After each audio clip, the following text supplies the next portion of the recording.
Hello children, this is chapter 6 Water Resources from your NCERT textbook India People and Economy. You know, water is a very important resource, and India has almost 4% of the total world water resource and feeding about 16% of world population.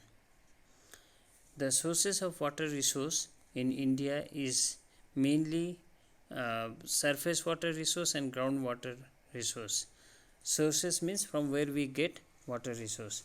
Surface water resource include river, lake, pond and tanks, which come through various sources, and groundwater resource means which is available underground. Okay, we have approximately 432 cubic kilometer of total replenishable groundwater resource. Replenishable means which can be used again and again, which can be renewed. Okay, the utilization of groundwater is very high in northwest part of India as well as southwest part of India. Another source of water is lagoon and backwater. You know, lagoon, India has many coastline which is indented. Indented means like this, where you will not find smooth coastline. Okay, the coastline may be indented, means the some part of water may enter inside also. Okay, zigzag coastline. So due to this coastline we have lagoons formation. Lagoon means like this type of lake. Okay, these are called lagoons. These are called lagoons or backwater, where sea water enter inside the land.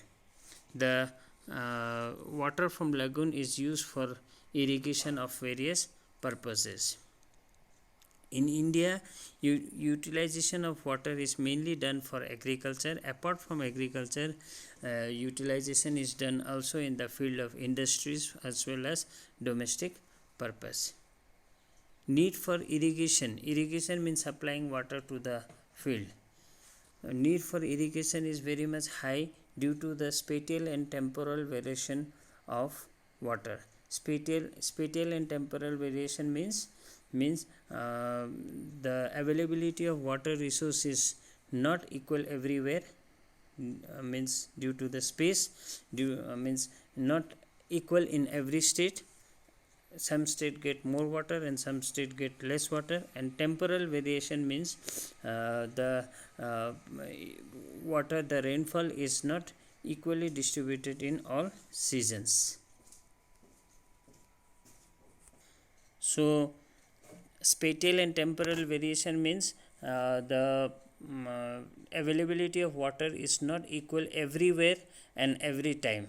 Okay, in summer season some part is dry, in the winter season some part is dry. Okay, and that's why for proper growth of cultivation of crops, proper growth of crops like rice, sugarcane, jute, etc., we need extra water, and which is available through irrigation. Okay, irrigation also help to grow multiple crops. Multiple crops means more than one crop, which give more productivity. Okay, so these are the points which explain what are the need for water for irrigation, why there is demand of irrigation in India. Okay, question may be asked, why there is need for demand of irrigation in India. So in next video I shall discuss about the water problems of India. Thank you.